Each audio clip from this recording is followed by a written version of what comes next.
There is a particular kind of erasure that history rarely talks about. Not the kind that comes with gunfire or a show trial in a packed courtroom.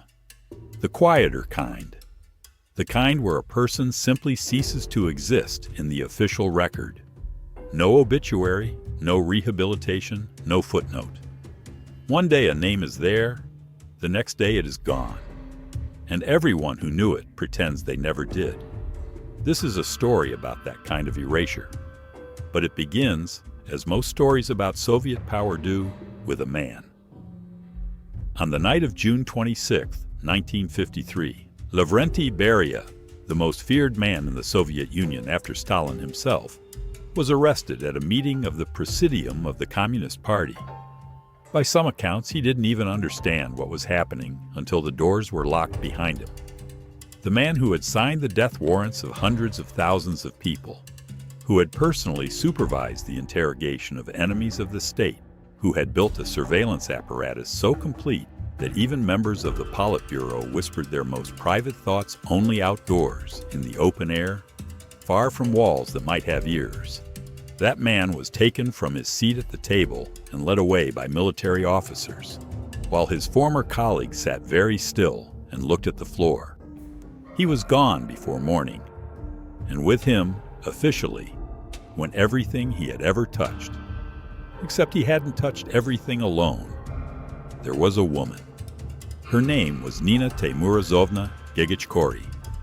She had been Beria's wife for over 2 decades. She was educated, trained as an engineer, fluent in Georgian, Russian, and German. By all accounts, a woman of genuine intelligence and considerable personal restraint. She was not a woman who called attention to herself. In the photographs that survive from the 1940s, she appears composed, her expression giving away very little. She looks like someone who has learned over many years how to stand near an enormous fire without appearing to feel the heat. She was 43 years old when her husband disappeared. And this is where the official story, the version told in Soviet textbooks, in Khrushchev's memoirs, in the triumphant Communist Party narrative about how the leadership had bravely excised a cancer from its own body, ends its interest in her entirely. Beria is arrested. Beria is tried. Beria is shot in December of that same year. And Nina, she simply vanishes from the record. No mention in the newspapers. No statement from the authorities. No public accounting of what happened to the wife of the man they had just declared the most dangerous criminal in Soviet history. But she didn't vanish. Not really. That is what no one told you. I first came across Nina Gegichkori, not in a history book, but in an archive footnote. 3 lines buried in a document about the redistribution of property following Beria's arrest. Her name appeared once in the possessive in a list of personal effects transferred to state custody. After that, nothing. It was the kind of absence that tells you more than presence ever could. Someone had made a decision to remove her from the record. That kind of decision in the Soviet system was never accidental. It was policy. When you start pulling at that thread, the story that unravels is not the one about Beria. It's the one about what the Soviet state did to the people left behind after it destroyed a man. It's about how the machinery of political terror operated not just in the moment of arrest, but in the long, slow years afterward. It's about a system that understood something most people prefer not to think about, that you can break a person more completely through uncertainty and silence than through any direct confrontation. Nina knew things. That is the first thing you have to understand about her situation in the summer of 1953. She had lived for over 20 years inside the innermost circle of Soviet power. She had sat at dinners with Stalin. She had heard conversations that never left those rooms. She had watched her husband receive visitors at all hours, had seen the faces of men who came to their Moscow home looking frightened and left looking worse. She was not naive. She was not, by any definition, a passive bystander. And yet, And this is what makes her story so difficult to categorize. She was also not her husband. She had not signed those warrants. She had not run those interrogations. What she had done was survive. For 2 decades she had survived inside a system that ate people, by being quiet, by being useful, by being the kind of woman who understood that knowledge and silence were, in that particular world, the same thing. But now the man who had kept her safe inside that system was gone, and the people who had taken him were looking at her. Here is what the Soviet archives, partially declassified in the years after 1991, tell us about the weeks following Beria's arrest. Nina was not arrested. This is significant. In the Stalinist system, the family of an enemy of the state was almost automatically implicated. Wives sent to the camps, children dispersed, parents questioned. The fact that Nina remained in the family's Moscow residence in the immediate aftermath of the arrest was not mercy. It was calculation. Khrushchev and the others who had orchestrated Beria's removal understood something important. They needed the story to hold together. They needed the narrative of Beria as a lone monster, a criminal who had somehow fooled everyone, a bad apple in an otherwise sound barrel, to be credible enough that the Soviet public would accept it without asking too many questions. If they arrested Nina, she became a victim. Victims attract sympathy. Sympathy generates questions. Questions were the one thing they could not afford. So instead they did something more sophisticated. They left her free, and they watched. The apartment building where the Beria family lived had been, until the morning of June 27th, surrounded by security personnel loyal to Beria's own apparatus. By the afternoon of that same day, those men were gone, replaced by others. Men who stood in the stairwell and in the street below, with the particular stillness of people who are trying to look like they are not there. Nina could see them from her window. She understood what they were. Neighbors who had spent years cultivating closeness with the family, because proximity to power in the Soviet Union was its own form of currency, now did not make eye contact in the hallway. Friends stopped calling. The telephone in the apartment, when it rang at all, carried voices she did not recognize, asking questions she did not answer. Her son Sergo, 23 years old and an engineer like his mother, was unable to leave the apartment without being followed. He understood this. He told his mother. She already knew.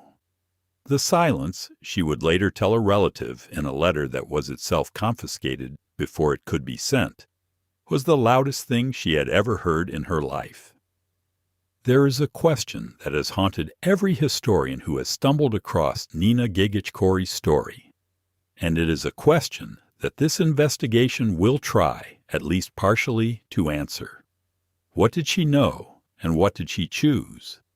Because here is what strikes you.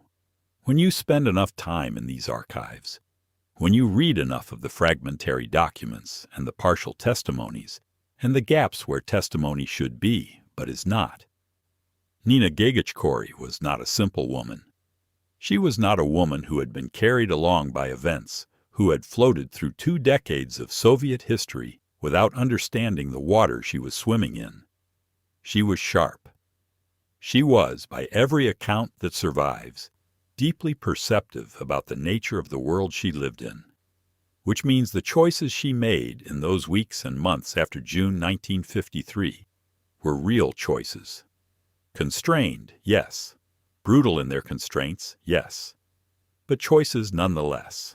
And understanding those choices, why she made them, what they cost her, what they preserved, tells us something that no amount of political history about Khrushchev's rise to power can tell us.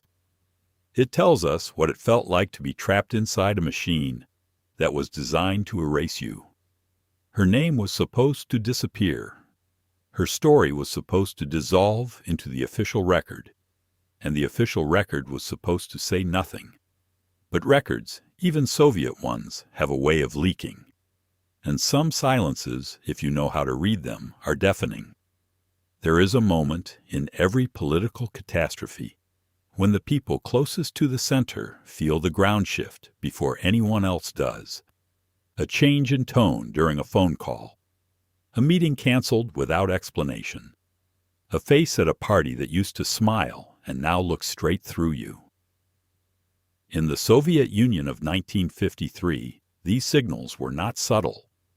They were a language everyone had learned to read, because reading them was the difference between acting in time and not acting at all. Nina Gagich-Kori had been fluent in that language for 20 years. So when the signals started coming in the spring of '53, not directed at her husband yet, not openly, but present in the atmosphere of official Moscow the way a drop in barometric pressure is present before a storm, she almost certainly felt them. Whether she understood their full implication is another question. Whether anyone could have, given who her husband was and what he controlled, is a question worth sitting with, because Lavrenti Beria, in the months following Stalin's death in March of 1953, was not behaving like a man who sensed danger. He was behaving like a man who believed the danger was behind him, and that everything in front of him was open ground. To understand what happened to Nina, you first have to understand what her husband thought he was doing in those months. And to understand that, you have to understand the specific quality of the power vacuum that Stalin's death created. Stalin had ruled for nearly 30 years through a system of deliberate, engineered uncertainty. No one around him was ever fully secure. Favor could be withdrawn overnight. Men who had sat at his dinner table on a Tuesday were arrested on a Wednesday. The terror was not random. It was precisely calibrated to ensure that everyone in the leadership remained in a permanent state of controlled anxiety. When you are anxious, you are watchful. When you are watchful, you are loyal. When you are loyal, the man at the center of the system remains safe. When Stalin died, that system didn't collapse immediately, but the center was gone. And the men who remained, Khrushchev, Malenkov, Molotov, Beria, and the others, suddenly found themselves in a room with no referee and a great deal of accumulated score settling to attend to. Beria moved fastest. Within weeks of Stalin's death, he was already repositioning himself. He released hundreds of thousands of prisoners from the camps, a move that was partly humanitarian and entirely political. He proposed reforms. He gave speeches about the rule of law, about the need to correct past abuses that everyone in the room understood he had personally supervised. It was an extraordinary performance.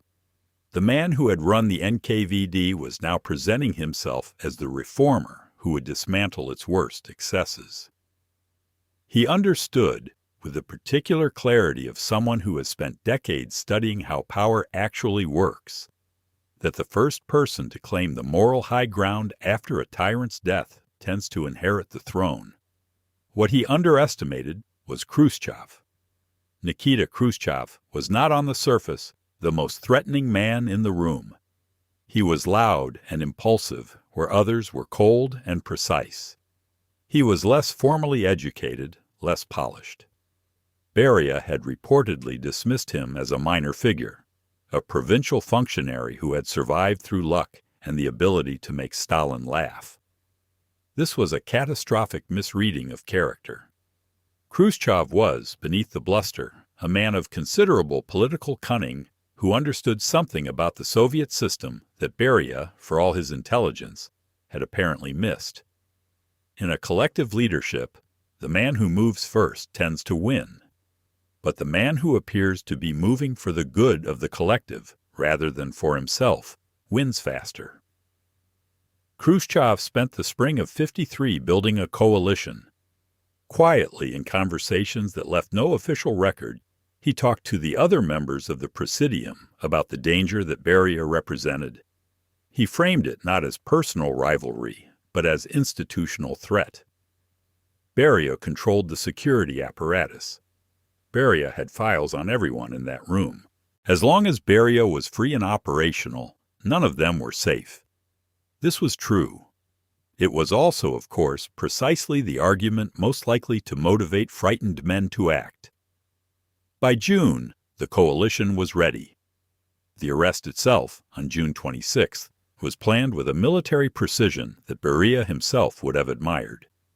The Presidium was called to a regular meeting at the Kremlin.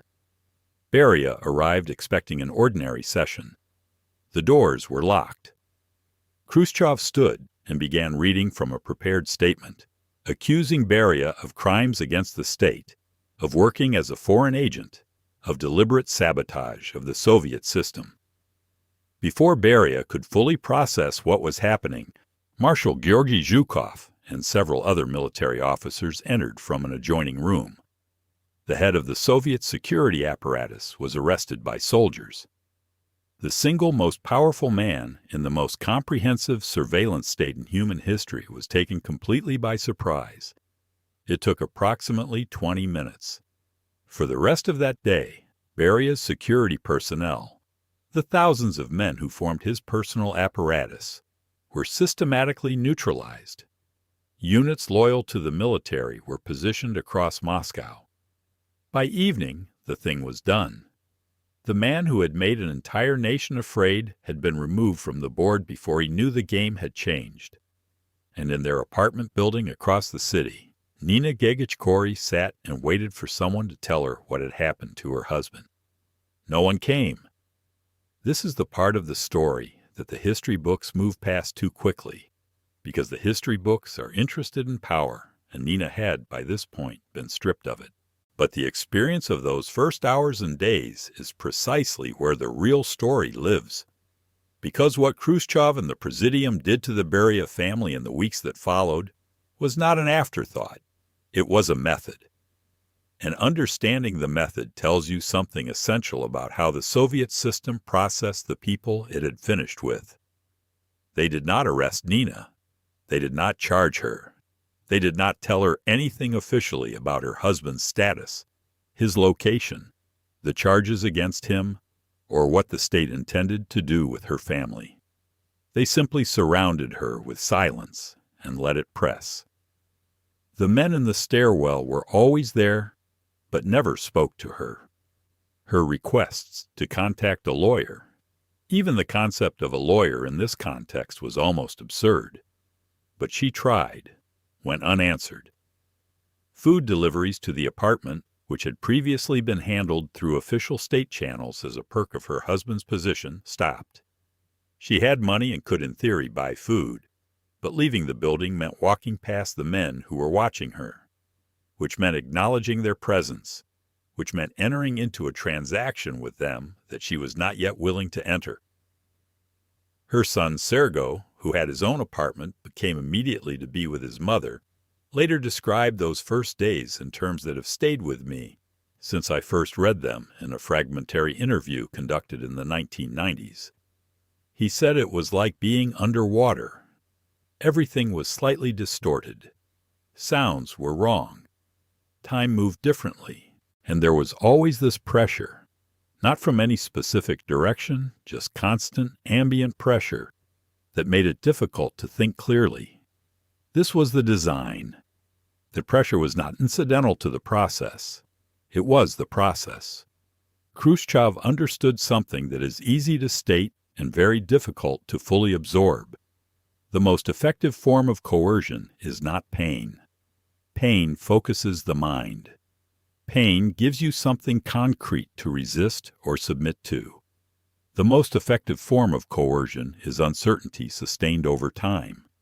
When you do not know what is going to happen, when every morning brings the same absence of information as the morning before, when you cannot plan because you have no data on which to base a plan, that is when a person's psychological architecture begins to develop cracks. And Nina Gegichkori had one particular vulnerability that the men who were engineering her situation understood very well. She had a son. Sergo Beria was 23 years old, a trained engineer.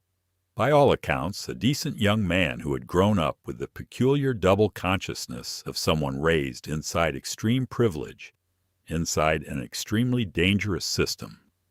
He knew what his father was. Children in that position always know, in some way they cannot always articulate, even when the adults around them maintain the performance of normalcy. He had built a life that was, given the circumstances of his birth, remarkably ordinary. He had friends. He had his work. He had a future that, until June 27th, had seemed reasonably predictable. Now he was trapped in his mother's apartment, watching men in the stairwell, waiting.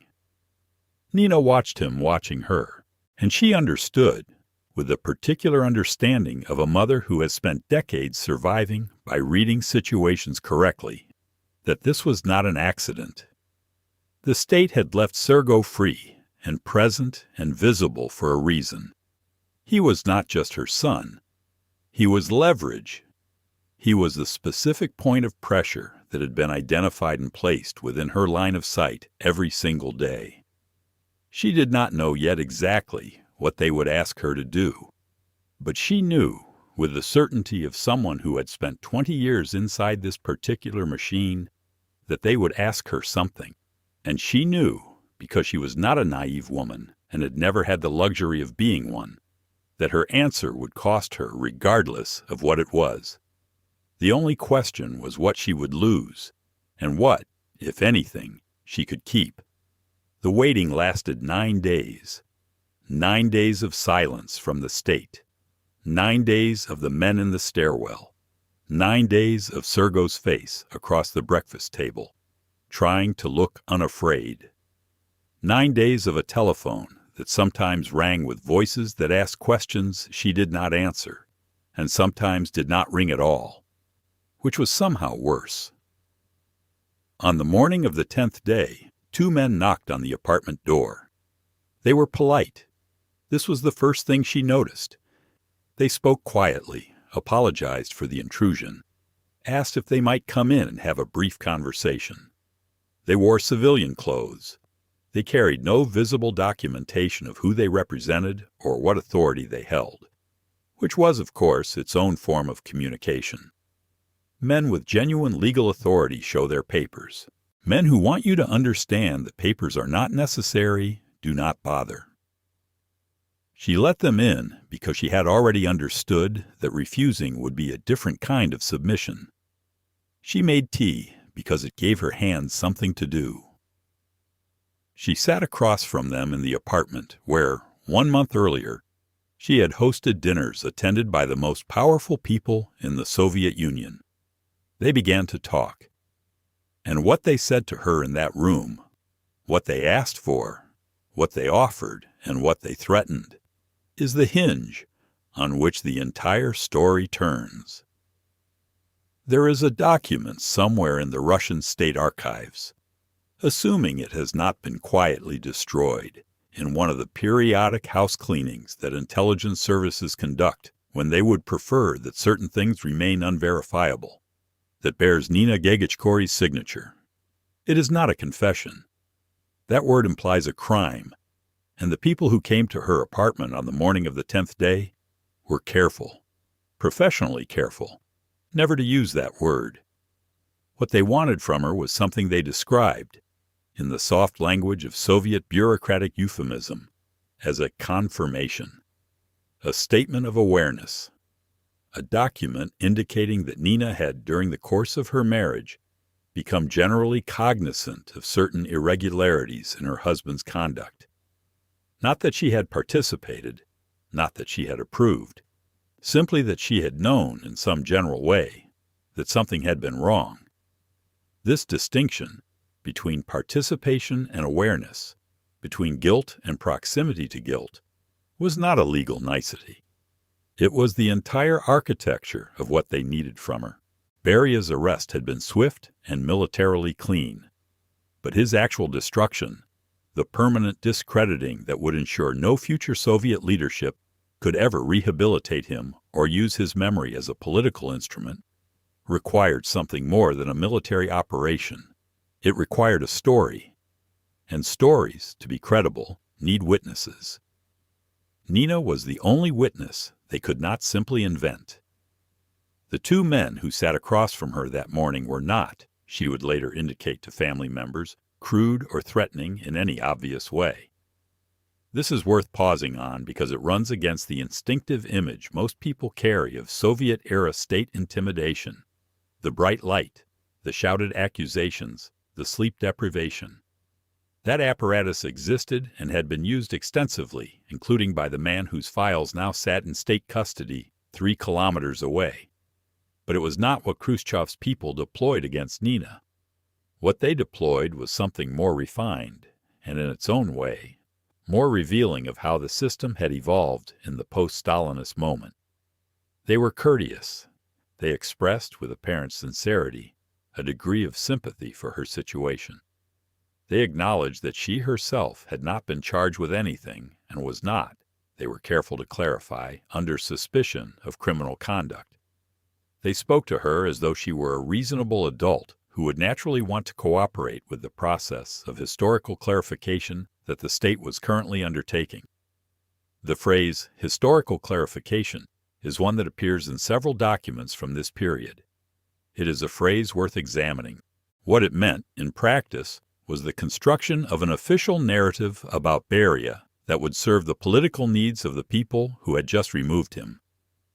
The narrative required certain things to be true: that Beria had been acting against Soviet interests, that his crimes were personal rather than systemic, that the party itself had been deceived rather than complicit, and that his removal represented a correction rather than an admission of how the entire system had operated.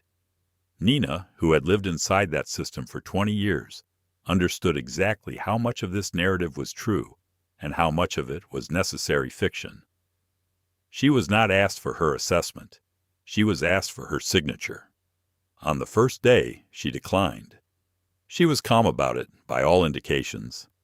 She did not shout or make accusations or invoke rights that she understood perfectly well she did not actually possess. She simply said that she could not sign something she did not fully understand, that she would need time to review any documentation carefully, and that she would appreciate being allowed to consult with someone she trusted before making any commitments. The two men expressed complete understanding. They gathered their papers, they thanked her for the tea, and left. The men in the stairwell remained. On the second day, the electricity in the apartment went out at 7 in the morning and did not return until well past dark. There was no explanation and no response when Sergo went downstairs to ask the building manager about it. The building manager, a man who had been professionally cordial to the Beria family for 11 years, was not available. On the third day, the electricity returned, but a delivery of groceries that Nina had arranged through a neighbor, carefully, indirectly, the way she had learned to arrange things that she preferred the watching men not to know about, did not arrive. The neighbor later told a relative, in a conversation that itself only survived because it was repeated rather than written, that she had been stopped in the street and quietly advised that it would be better for everyone if she maintained some distance from the Beria household for the time being. The two men returned on the fourth day. They were equally polite. They had a shorter document this time, they explained, one that might be easier for her to review. They left it with her for the afternoon. She read it 3 times. Then she put it on the table and looked at the window for a long while. Then she read it again. It was, in fact, shorter. It was also, in the specific ways that mattered, more dangerous than the first version. Where the original had asked her to confirm general awareness of her husband's conduct, this one included a specific phrase: that she had at various times observed her husband receive individuals whose identities and purposes were unknown to official Soviet security channels. This was almost certainly true. Her husband had received countless people in their home, but rendered in official language and attached to her signature, it transformed a banal domestic reality into something that could be shaped into whatever the archive needed it to be, years or decades later. She put the document in a kitchen drawer. When the men returned at the end of the day, she told them she needed more time. Their expressions did not change. They said, "Of course." They left.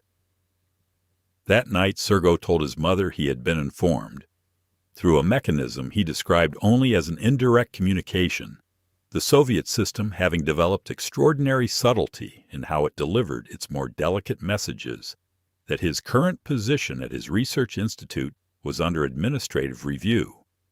The review was described as routine. He and his mother both understood it was not routine.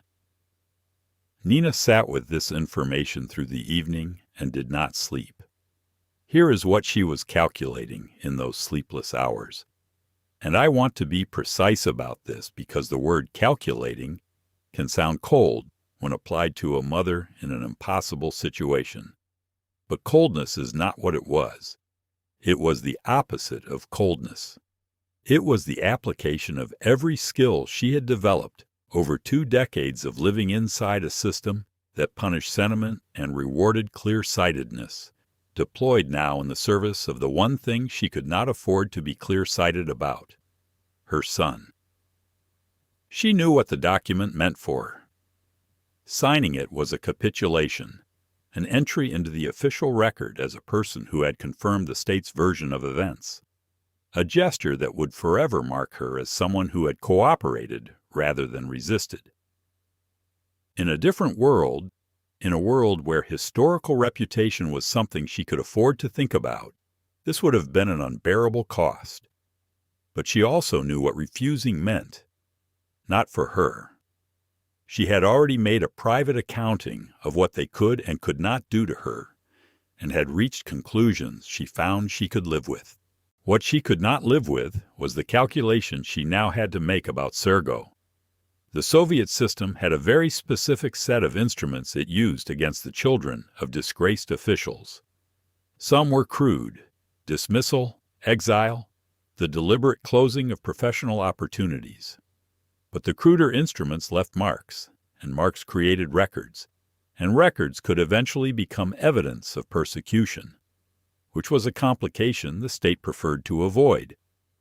The more refined instruments were harder to document and therefore harder to survive. A son whose career was quietly strangled, who could not publish or advance or build the ordinary structures of an adult life, who existed in a permanent administrative limbo where nothing was ever officially denied, but nothing was ever actually permitted. That son could disappear into ordinariness as completely as if he had been sent somewhere, without any of the inconvenient paperwork of having been sent somewhere. This was what they were offering her, not safety for Sergo. Safety was not something they could honestly offer, and they were too sophisticated to try. What they were offering was the version of his future that still contained possibility, however constrained, as opposed to the version that contained none. She understood this. She sat with it through the night. She turned it over and looked at every angle of it, the way you examine something you already know you are going to accept, but are not yet ready to admit you have accepted. By morning she had made her decision. She did not tell Sergo. The 2 men came back on the 5th day. She asked them to sit down. She told them she had one condition, not a negotiation. She was careful to frame it as a condition rather than a demand, because the distinction mattered in terms of what the interaction was allowed to be. Her condition was specific. Whatever she signed, whatever confirmation she provided, Sergo's professional situation would be allowed to resolve without further interference. He would be permitted to continue his work. He would not be transferred, reassigned, or placed under administrative review as a result of his father's case. The 2 men exchanged a look that lasted perhaps 1 second. Then the senior of the 2 said that he understood her concern, and that he could convey it to the relevant authorities, and that he believed the matter could be resolved in a way she would find satisfactory. He did not say yes. He could not say yes because a yes would have constituted a promise, and promises created obligations. and the Soviet state was not in the business of creating obligations to the wives of arrested enemies of the people. But what he said carried the specific weight of a communication from people who had the power to do what she was asking, and who were indicating, in the careful language of those who never say more than they need to, that they intended to do it. She reached across the table and took the document he offered. She read it one more time, not because she expected to find anything new in it, but because she was the kind of person who did not sign things without reading them, and she was determined that this moment, whatever it cost her, would not also cost her that. Then she signed it. She put the pen down on the table. The senior man picked up the document, checked the signature, and placed it in a folder. He thanked her. His colleague thanked her. They expressed again the particular Soviet-era sympathy that was not quite human and not quite official. Then they stood and left. She sat at the table for a while after they were gone. On the table in front of her, a cup of tea that had gone cold, the pen she had used, and the small clear space where the document had been. Sergo was in the next room. He did not know yet what she had done. She would tell him something, not everything, but something, because he would need to understand why what happened next was going to happen. What happened next was fast. Within 48 hours, she was informed that the family would be relocating, not arrested, not exiled in the official sense. There would be no formal order of exile, no documentation that could later be cited as evidence of punishment. Simply relocated. To Sverdlovsk first, they told her, though in the end, it would be Novosibirsk. She had 24 hours to prepare. She had signed away the Moscow apartment, the letters, the books, her husband's personal archive. All of it transferred to state custody as part of the general confiscation of Beria's assets. She kept her clothes, some photographs, Sergo's engineering notebooks, and a small amount of money. She had traded her name, her history, and her husband's memory for a promise that she had no legal mechanism to enforce, made by men who represented a state that had never once in its history honored a commitment it found inconvenient. And yet, when she walked out of that apartment building on the morning of departure, past the men in the stairwell who did not look at her, down into the street where a car was waiting, she did not look back at the building. Not because she was not afraid.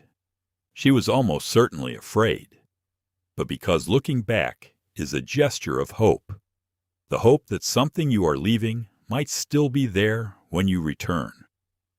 And Nina Gigichkori, who had spent 20 years being clear-sighted about how the world actually worked, had no illusions about what she was leaving behind. She got in the car. Sergo got in beside her. The car pulled away from the curb and drove east, into the enormous, indifferent geography of a country that was already, in every official and unofficial way it knew how, beginning to forget that she had ever existed. There is a city in western Siberia called Novosibirsk. In the 1950s, it was already large, a Soviet industrial center, a place of factories and research institutes and wide Soviet boulevards, built with the particular ambition of a state that believed that architecture could manufacture loyalty. It was not a place of punishment in the obvious sense. There were no camps nearby, no special regime, no official designation that marked it as a destination for the disgraced. People lived ordinary lives there. Children went to school. Engineers went to work. The river froze in winter and thawed in spring, and the city went on in the way that cities do, indifferent to the specific histories of the people who happened to be living inside it. This indifference was the point. Nina and Sergo arrived in Novosibirsk in the late summer of 1953 with new documents, a state-assigned apartment on the fourth floor of a concrete building on a street whose name she would later describe to a relative as impossible to remember, and the specific invisibility of people who have been relocated rather than imprisoned. There was no sign above their door, No official record in the local party office marking them as persons under surveillance, at least none that they were told about. They were simply two people who had arrived from Moscow and were now living here, in this city, in this apartment, on this floor. Except that Nina Gagachkori was 50 years old, had a degree in engineering that was suddenly, without explanation, not recognized by any institution willing to employ her, and carried a name that, while it had not yet been officially connected to Lavrenti Beria in any public documentation she was required to display, was known to every person in any position of authority who looked at her file. The file followed her. This is the thing about Soviet administrative erasure that is hardest to explain to people who did not live inside that system. The erasure was public. In the newspapers, in the official histories, in the educational materials, in the photographs that were quietly removed from circulation. In all of these, Nina did not exist. But in the internal system, in the closed files that moved between ministries and local party committees and regional security offices, she existed in great detail. Every application she submitted for work, every school enrollment form Sergo filed, every request for a telephone, a larger apartment, a transfer to a different city. All of it went into the file. All of it came back with the same result, which was no result, or the kind of result that looks like a result, but is actually a slow closing of every available door. She applied for a position at a research institute. She was qualified, overqualified, by the technical standards the position required. She did not receive a response. She applied for a teaching position at a technical college. She was told the position had been filled. She applied for work as a draftsman, a job that required a fraction of her actual training. She was told she would be contacted. She was not contacted. What she was eventually given, through a mechanism that was never officially explained, was a position as a bookkeeper at a small state enterprise that manufactured something she described to family as nothing interesting. She had a facility for numbers and the discipline of someone who had learned to be grateful for what was offered rather than bitter about what was withheld. She took the job. She went to work at 7 in the morning and came home at 6 in the evening and did not speak to her colleagues about anything that did not directly relate to the work in front of them. And her colleagues, who had been informed in the particular way that Soviet colleagues were informed about these things, returned the favor. She was not friendless. She was careful. Sergo's situation was in some ways harder to watch. He was young. He had his father's technical intelligence and his mother's discipline, and he had done nothing, literally nothing, except be born into the wrong family at the wrong moment in Soviet history. His engineering qualifications were good.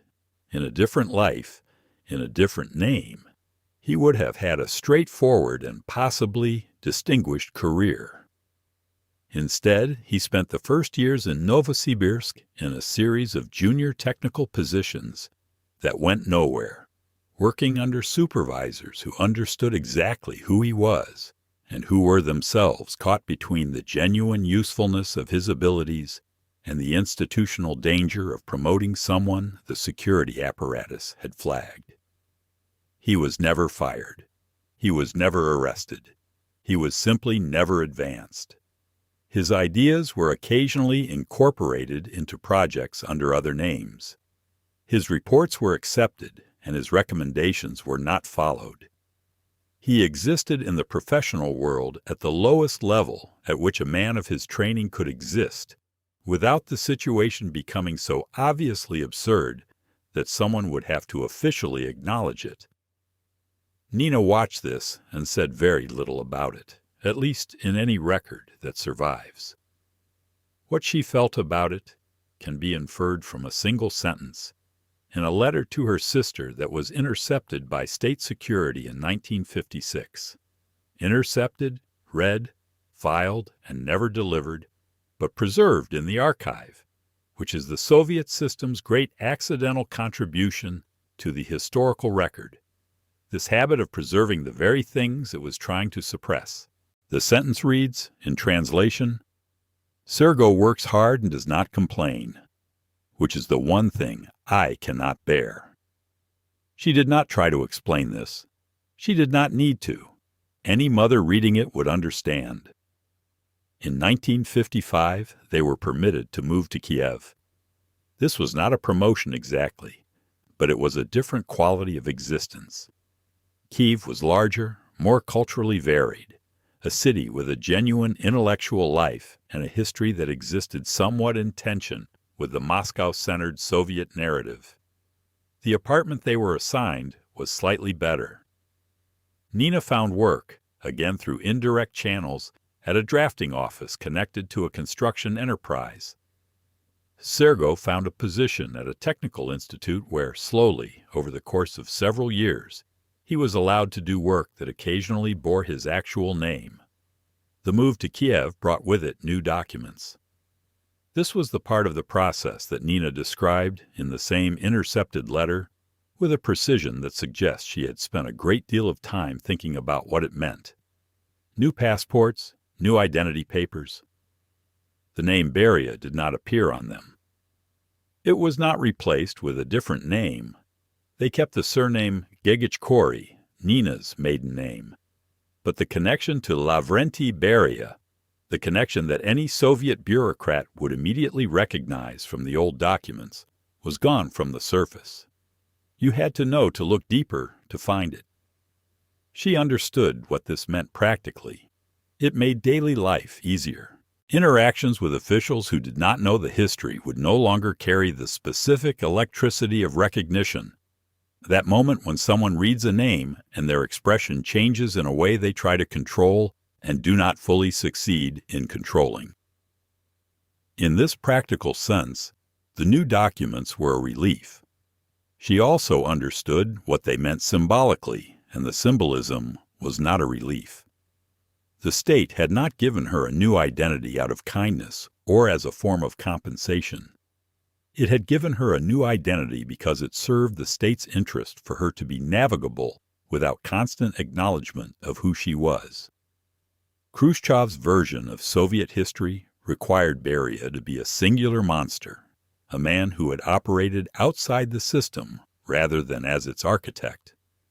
A wife with a famous name living in a Soviet city encountered daily by Soviet citizens was a walking complication of that narrative.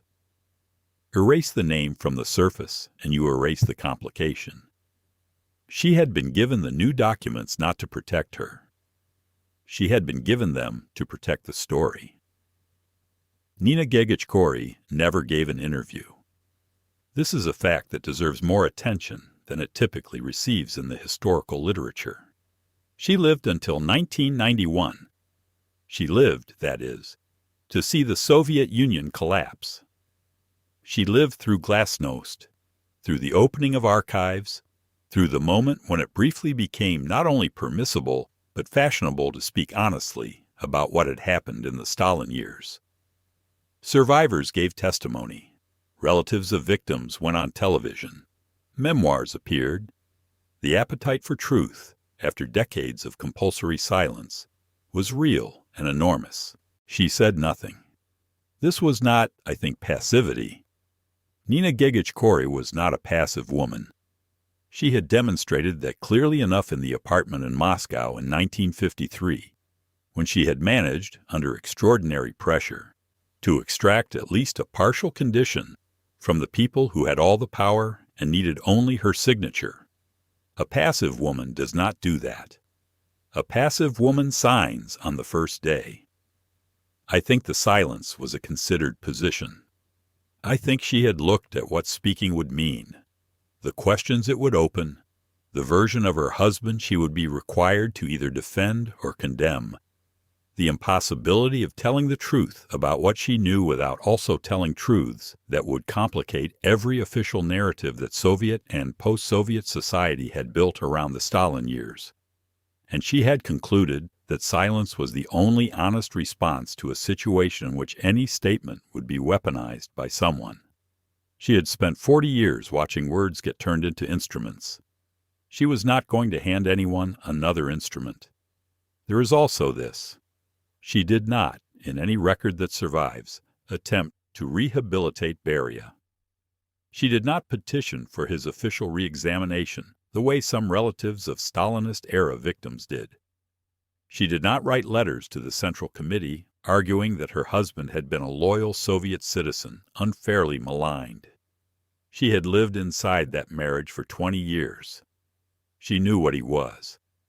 And whatever combination of loyalty and terror and genuine feeling had kept her there, none of it extended to the project of historical revision on his behalf.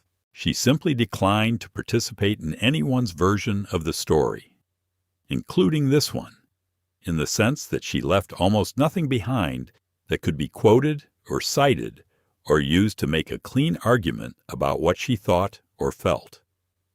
The silence was total, and it was chosen, and it lasted until she died.